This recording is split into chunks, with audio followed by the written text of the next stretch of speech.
शेखर, तू इतका महान होतास, तू गेल्यावरती कळलं. तुला निरोप देणारी गर्दी पाहून मन आमचं हळहळलं. मित्रांच्या डोळ्यातील अश्रू सांगत होते, मित्र असावा तुझ्यासारखा. कधी कुणाशी भांडला नाहीस, कधी कुणावर रुसला नाहीस, कुणाशी वागला नाहीस पारखा. बहिणींचं रडणं, नातेवाईकांचं गहिवरणं, आईचा आक्रोश काळजात भिडत होता. ॲम्ब्युलन्सच्या त्या आवाजाने गावातील प्रत्येक व्यक्ती रडत होता. तुझं शेवटचं दर्शन घेण्यासाठी हजारोने जनसागर लोटला होता.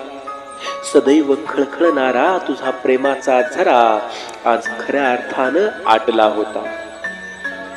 पुन्हा क्रिकेटची मैदानं भरतील, परंतु त्या मैदानात शेखर तुझा चेहरा कधीच दिसणार नाही.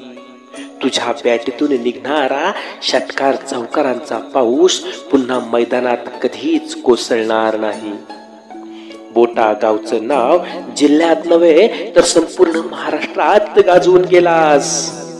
अरे कमी जगलास पण चांगला जगलास, म्हणून तुझं नाव अजरामर करून गेलास. फुलांनी रांगोळीनी सजलेली स्मशानभूमी जणू तुझं स्वागत करत होती रे. स्वर्गातील देव सुद्धा पाऊस रूपी पुष्पवृष्टी तुझ्यावर अवकाशातून करत होती रे. अशा गुणवान शेखर शेळके यांना नवनाथ सरोदे यांच्याकडून भावपूर्ण श्रद्धांजली.